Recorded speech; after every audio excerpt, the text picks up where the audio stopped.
Saúdo a igreja com a graça e a paz de nosso Senhor e Salvador Jesus Cristo. Amém?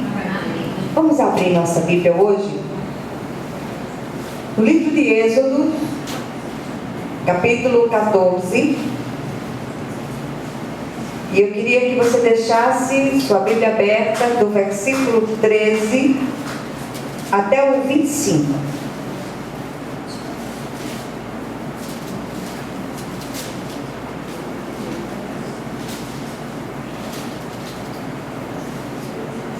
O texto, na verdade, vai a partir do primeiro versículo, mas eu queria chamar a atenção da igreja para os versículos do 13 até o 25. Peço que a igreja deixe a Bíblia aberta, porque nós vamos voltar ao texto. Mas eu queria fazer como primeira leitura apenas o versículo de número 15, que diz assim: Disse o Senhor a Moisés: Por que clamas a mim? Dize aos filhos de Israel que marchem. Amém? Amém? Glória a Deus. Êxodo 14. Vamos orar mais uma vez. Querido Deus e Pai celestial, Tu és aquele que nos sondas e nos conheces. Tu sabes o nosso deitar, o nosso levantar. Tu não te impressionas com as nossas exterioridades, mas o Senhor é aquele que sonda a nossa mente e o nosso coração. O Senhor sabe da nossa necessidade antes mesmo que essa necessidade se transforme em oração e suba a Tua presença. Eu queria hoje, Senhor, de um modo muito especial, levantar um clamor neste lugar. Que o Senhor possa ministrar essa palavra ao nosso coração. Eu digo amém, a oração já feita pelo Teu servo. E rogo a Ti, meu Deus, que o Senhor venha acalentar, que o Senhor venha trazer perspectivas, que o Senhor venha mostrar saídas àqueles que não têm nenhuma perspectiva, àqueles que não têm nenhuma saída, aqueles que chegaram ao fim da linha. E nós rogamos assim, Senhor, em nome de Jesus. Amém? Amém. Meus amados, a primeira coisa que eu queria dizer à igreja hoje é calma, aquiete-se. O Senhor, Ele ainda abre mares. O Deus que nós servimos é o mesmo Deus que fez maravilhas no passado e continua fazendo maravilhas no meio do seu povo escolhido. E eu queria que você exercitasse, você ousasse exercitar essa fé em Deus, baseada naquilo que o Senhor promete em sua santa palavra. O texto lido, ele nos remete aos dias em que o povo de Israel estava sendo conduzido por Moisés na saída do Egito, depois de um cativeiro de 430 anos. E este, na verdade, é um dos textos que mais me inspira a não desistir. É um dos textos que mais me inspira a continuar buscando esse Deus que é vivo, esse Deus que faz, esse Deus que é a esperança viva do seu povo. E o povo, de certa maneira, ele havia se acostumado ao cativeiro e sentia saudades do Egito. A gente já falou sobre isso algumas vezes neste lugar, e me impressiona aquele povo, mesmo depois de toda aquela luta enfrentada, de todo aquele jugo enfrentado, aquele povo continuava sentindo saudades da velha vida, sentindo saudades do Egito. Nós fomos transportados tirados por Deus de um reino de trevas, de um reino de opressão, para o reino do Filho do seu amor.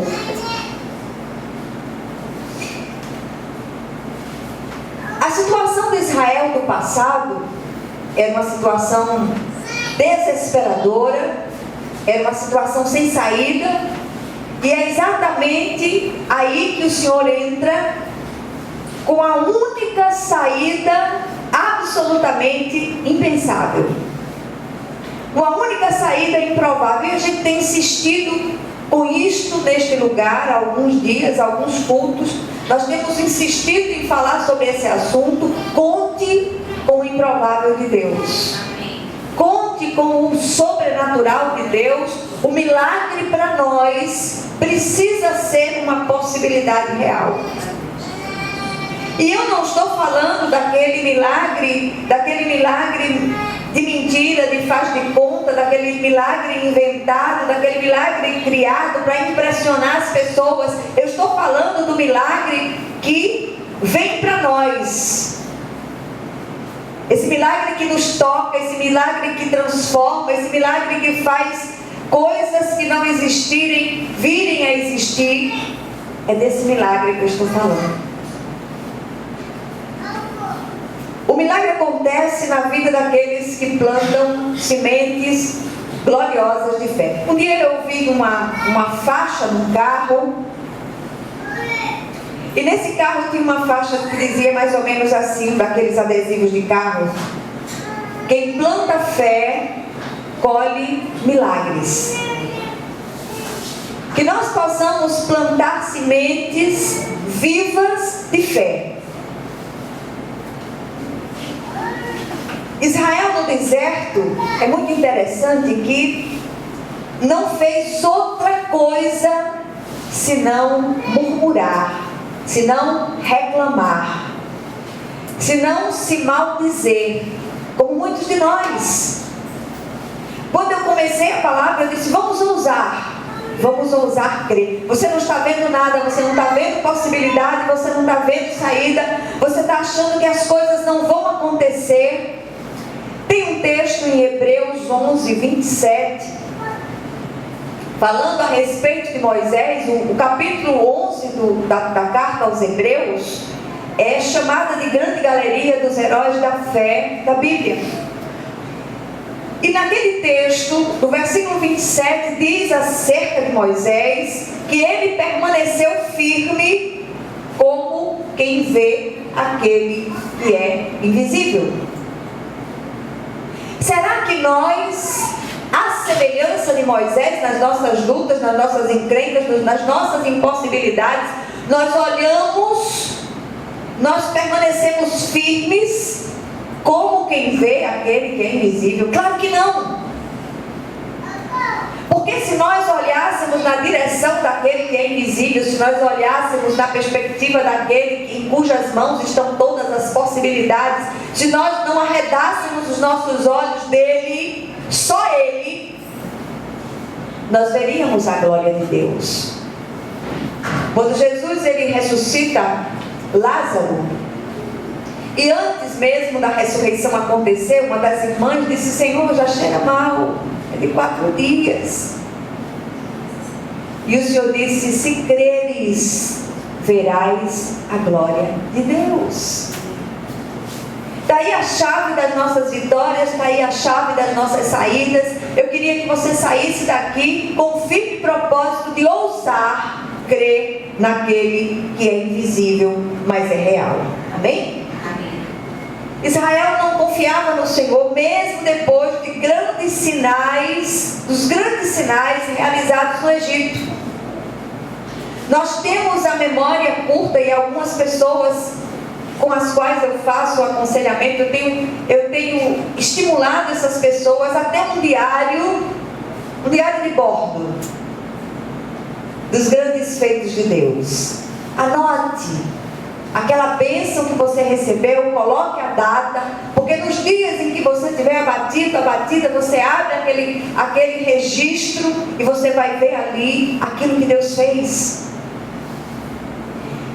nesses momentos, essas bênçãos recebidas, elas nos estimulam a continuar a jornada. Não é fácil.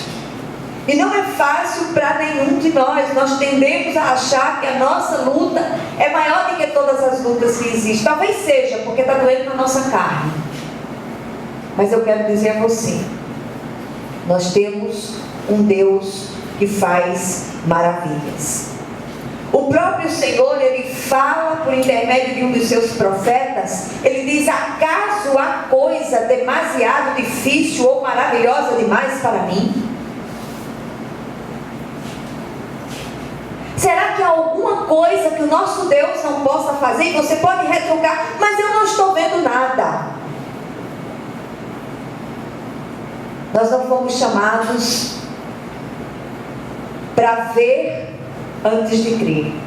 Nós somos chamados para crer, para ver. O mundo diz assim: olha, eu preciso ver para crer. Não o cristão. O cristão precisa crer para ver. E quando nós cremos, e quando nós oramos na perspectiva daquilo que está para acontecer, e por sinal eu queria oferecer o culto de hoje em ação de graças pelos 60 anos do filho mais velho do pastor Malta e pela conversão dele. E se você olhar para aquela situação, não há a menor perspectiva de algo assim. Mas eu ouso olhar para aquela situação com os olhos da fé. Nenhuma das orações que têm sido feitas, nenhuma dessas orações cairá por terra. E nós veremos a vida, a glória de Deus na vida daquele homem. Aparentemente, uma parede fechada, um coração empedernido, ateu, confesso, mas eu ouso, no dia de hoje, quando ele completa 60 anos, oferecer um culto em ação de graças pela conversão dele. Amém. E que a glória do Senhor encha aquele coração como as águas cobrem o mar. Amém. Não sei como o Senhor vai fazer isso, mas talvez Ele vá usar as coisas mais humildes dessa terra, as coisas mais loucas dessa terra, para ser um instrumento para chegar àquele coração. E eu vou voltar aqui para dizer a vocês aquilo que Deus fez. Amém. Amém? Amém. Apesar da incredulidade do povo de Deus, o povo de Israel, havia alguém ali que testemunhava e confiava em Deus. Esse alguém era Moisés. Então essa desculpa sua de que só você é crente na sua casa, ela não cola para Deus, porque um só com Deus, Ele é maioria. Aleluia. Com o Senhor, um só pode desbaratar exércitos. Com o Senhor, um só, Ele pode saltar muralhas. Um só com Deus, Ele faz maravilhas. E eu queria que hoje você começasse a bradar a sua vitória, porque você serve a um Deus que é vivo. Quando você fala para esse Deus, você fala para um Deus que é Pai, um Deus que é um Deus presente, que escolheu você nele antes da fundação do mundo. E alcançou você quando você era inimigo de Deus. O que não fará o Senhor agora que você é filho? Amém. Ah, meus amados, se não fosse o Senhor que tem estado ao nosso lado, como diz o salmista, Israel que o diga, os nossos inimigos todos teriam nos engolido vivos. Nenhum de nós aqui presente hoje é forte o suficiente para se garantir. Se nós estamos de pé, é porque o nosso Senhor, Ele tem nos sustentado com a sua mão direita fiel. Quando nós exercitamos a nossa fé, como fez Moisés, E não foi fácil para Moisés. Nós vemos Moisés em momentos de profundo abatimento, mas nós vemos a glória de Deus naquela situação.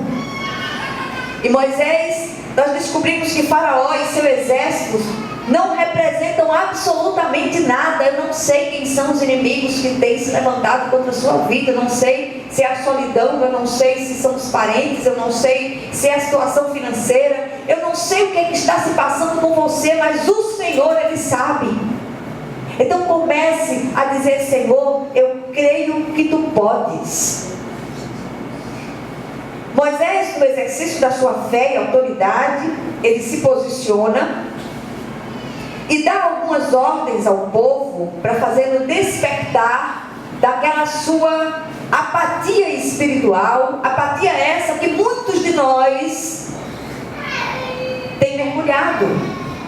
Nós mergulhamos nas murmurações, nós mergulhamos nas reclamações, nós nos inquietamos de maneira tremenda diante das situações, mas o nosso Deus é um Deus que faz maravilhas. A primeira ordem dada a Moisés está na parte A do versículo 13. Eu vou ler a primeira parte. Moisés, porém, respondeu ao povo: não temais. E a gente tem dito muitas vezes aqui que a expressão não temas, não temais, ela está escrita na palavra de Deus, segundo alguns teólogos, 366 vezes. E por que tantas vezes o Senhor se preocupou em nos dizer: não temas, não temas, não temas, não temas, não temas? Porque o medo tem boicotado as nossas vitórias. Muitas vezes nós temos aquela aparência de durões, mas muitas vezes esse medo, a máscara do medo, a gente está escondido atrás dela.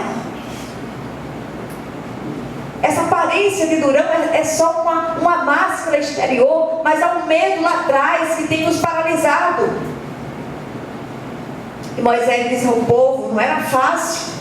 Eles estavam saindo do Egito, o exército inteiro de Faraó se arrependeu, porque o Senhor endureceu o coração de Faraó para que Faraó fosse atrás de Israel. Por que o Senhor fez isso? Para testar a fé de Israel. E ele diz: não temais. Quando sentimos um medo muito grande, recebemos uma violenta descarga de adrenalina no coração, que nos faz reagir e enfrentar a solução, ou ficamos simplesmente paralisados e tentamos fugir. Com Israel aconteceu exatamente a segunda situação. Moisés então brada a segunda ordem. E ele diz ao povo: aquietai-vos e vede o livramento do Senhor. Parte B do versículo 13. Aquietai-vos e vede o livramento do Senhor. Quando os estreitos se tornam intransponíveis, é a hora do poder da fé. É a hora de Deus agir em nosso socorro. Quando as possibilidades humanas todas se fecham, é a hora de Deus operar. Creia nisso em nome de Jesus.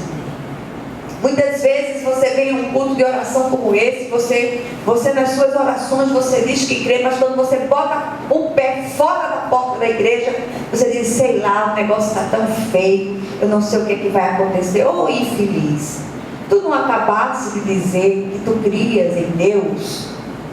Como é que tu sai daqui e tu começa a dizer que não sabe o que vai acontecer? Deus está no controle soberano da situação, em nome de Jesus. Não desfaça aquilo que você fez, porque aquele que murmura, não pense que vai receber nada de Deus. Pela fé Israel marchou para fora do Egito. Pela fé deveria aquietar-se e esperar o Senhor pelejar por ele.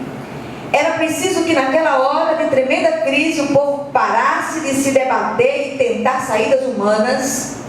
A hora era de aquietar-se para assistir o agir de Deus. Conosco é assim. Toda vez que as saídas humanas cessam, é chegada a hora de Deus. Aí Moisés diz a terceira ordem, ou então faz a terceira declaração. Ele diz: e vós vos calareis. Ele diz: aquietai-vos e vede o livramento do Senhor, e vós vos calareis. Versículo 14, vou ler outra vez: o Senhor pelejará por vós, e vós vos calareis. Quem vai pelejar é Jesus. Quem vai fazer é o Senhor. Não é aquele amigo, não é aquela pessoa, não é aquele contato, não é aquela articulação, porque você é um articulador muito bom. Não, quem vai fazer é Jesus. E quando o Senhor age, ninguém pode impedir o seu agir. Murmurar, lamentar, reclamar, só atrapalha o trabalhar de Deus. Às vezes, até nos aquietamos. Paramos de tentar saídas humanas, mas mesmo sem esboçar nenhuma reação, nós murmuramos com os olhos. Nós murmuramos com gestos. E o Senhor, não esqueça, é aquele que conhece a profundidade do nosso coração. Eu queria desafiá-lo a experimentar uma atitude de fé, louvando ao Senhor, mesmo antes da batalha. Agradecendo ao Senhor, oferecendo ao Senhor um sacrifício de ação de graças, que é fruto de lábios que confessam o nome do Senhor. Confessa e crê. Em quarto lugar, aqui é o Senhor quem ordena: dize aos filhos de Israel que marchem. Versículo 15. Disse o Senhor a Moisés: por que clamas a mim? Dize ao povo de Israel que marche. Siga seu curso, continue o rumo da sua vida, faça as coisas que precisam ser feitas, marche, siga na força que o Senhor supre. O fato de Israel estar diante do mar não era problema para Deus. Eu me impressiona muito esse texto, porque quando Israel saiu, que Faraó saiu atrás, eles chegaram no lugar. Quem conhece a geografia daquela região sabe. Atrás vinha Faraó com um exército imenso. Dos lados havia uma geografia íngreme, não tinha saídas laterais, e na frente o mar. Joinha. Quantas vezes nós nos encontramos assim? Aqui mesmo hoje, quantos de nós tem se encontrado numa situação dessa? Você olha para trás, vem Faraó e o exército, você olha para os lados, não há saída, você tem que imaginar o que fazer na situação, mas na sua frente tem um mar enorme que está aberto. E todas as vezes que a Bíblia fala de mar, remete a grandes dificuldades, a grandes tormentas, a grandes tribulações. Mar na Bíblia representa isso. O Senhor também quer fazer cessar a voz de lamentação do nosso coração e dos nossos lábios, que nós possamos ousar crer naquilo que Deus fará. Amém? Aí aqui começa, versículo 16, começa o grande mover de Deus naquela situação. No versículo 16, Moisés levanta seu cordão na direção do mar, por ordem de Deus, e o mar, aparentemente intransponível, se abre e Israel passa a pé enxuto. Aleluia! Glória a Deus! Cada vez que eu me encontro abatida, cada vez que eu me encontro sem saída, cada vez que eu olho para os lados eu não vejo saída, cada vez que eu ouso olhar para trás eu vejo Faraó enfurecido contra mim, e na frente está o mar, eu olho para esse texto e eu já começo a cantar o cântico de vitória, e eu já começo a me alegrar no Senhor, eu começo a exaltar o Deus da minha salvação, porque é o Deus que faz, que fez, faz e fará maravilhas no nosso meio. Quando confiamos em Deus, Ele envia seu anjo para guardar a nossa retaguarda. Eu queria ler os outros versículos com vocês. E tu levanta o teu bordão, estende a mão sobre o mar e divide-o, para que os filhos de Israel passem pelo meio do mar em seco. Eis que endurecerei o coração dos egípcios, para que vos sigam e entrem nele. Serei glorificado em Faraó e em todo o seu exército, nos seus carros e nos seus cavalarianos. E os egípcios saberão que eu sou o Senhor, quando for glorificado em Faraó, nos seus carros e nos seus cavalarianos. Então, o anjo de Deus, que ia diante do exército de Israel, se retirou e passou para trás deles. Aleluia! Também a coluna da nuvem se retirou de diante deles e se pôs atrás deles. E ia entre o campo dos egípcios e o campo de Israel. A nuvem era escuridade para aqueles, e para este esclarecia a noite, de maneira que em toda noite este e aqueles não puderam aproximar-se. Então Moisés estendeu a mão sobre o mar, e o Senhor, por um forte vento oriental que soprou toda aquela noite, fez retirar-se o mar, que se tornou terra seca, e as águas foram divididas. Os filhos de Israel entraram pelo meio do mar em seco, e as águas lhe foram qual muro à sua direita e à sua esquerda.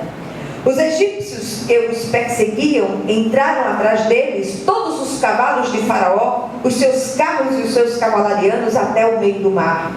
Na vigília da manhã, o Senhor, na coluna de fogo e de nuvem, viu o acampamento dos egípcios e alvorotou o acampamento dos egípcios, emperrou-lhes as rodas dos carros e fê-los andar dificultosamente. Então disseram os egípcios: fujamos da presença de Israel, porque o Senhor peleja por eles contra os egípcios. Queridos, aquilo que é luz de saídas para nós transforma-se em trevas e escuridade para os nossos inimigos. Israel passa até enxuto e o mar se fecha sobre os egípcios que perseguiam o povo de Deus. O Senhor alvorotou o acampamento dos egípcios, e me impressiona muito essa descrição, porque o texto diz que ele emperrou as rodas dos carros de Faraó e os fez andar dificultosamente. O inimigo reconhece que o Senhor peleja pelos seus. O que nós aprendemos aqui? Que este acontecimento de tantos anos atrás nos traz hoje, quando nós estamos atravessando grandes desertos, grandes dificuldades. Primeira coisa, precisamos rejeitar e repreender esse medo que nos tem paralisado, impedindo que alcancemos as nossas vitórias. Há muito crente amedrontado numa vida de derrota por falta de uma atitude de ousadia. O Espírito que está em nós é de amor, poder e moderação. Segunda coisa, precisamos aprender a nos aquietar diante de Deus, ter sensibilidade espiritual para saber a hora de Deus agir. Mas enquanto Deus não age visivelmente, Ele não está inativo. O Senhor é aquele que trabalha para aqueles que nele esperam. Terceiro lugar, precisamos aprender a controlar a língua e conter a nossa voz de murmuração, porque isso tem atrapalhado as nossas vitórias, oferecido ao nosso inimigo grande arma contra nós, impedindo a manifestação do sobrenatural de Deus a nosso favor. E, em último lugar, precisamos aprender a marchar como bons soldados de Cristo ao comando dele, nosso general. Senhor é o mesmo e continua abrindo mares para que o seu povo passe a pé enxuto. A Ele toda a honra e toda a glória. Amém? Vamos nos dividir para orarmos uns pelos outros.